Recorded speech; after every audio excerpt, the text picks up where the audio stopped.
सातवें पारा का खुलासा अगर देखना चाहें आप, तो यूं आप देख सकते हैं कि उसके अंदर जहां जहां भी अल्लाह तबारक व तआला ने हमें जिन जिन चीजों का हुक्म दिया है, उसमें बहुत सी ऐसी चीजें हैं जो हमारी जिंदगी के अंदर आ जाती हैं, खान पान से लेकर के हमारे मामलात तक। तो हलाल और हराम का खास ख्याल रखना है। जुए सट्टे से और भी बहुत सारी चीजें हैं ऐसी जो हमारे इस्लाम के दायरे में हराम है, उनसे बचना है।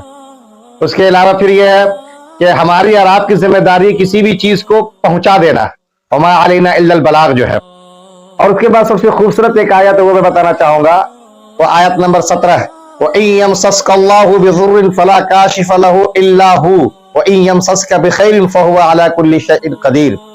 यह आयत ये बताती है कि दुख हो, परेशानी हो, आजमाइश हो, इब्तिला हो, बीमारी हो या जो कुछ भी हो, वो जब भी आता है वो अल्लाह ताला ही की तरफ से आता है, लिहाजा उसे अल्लाह के अलावा कोई दूर नहीं कर सकता।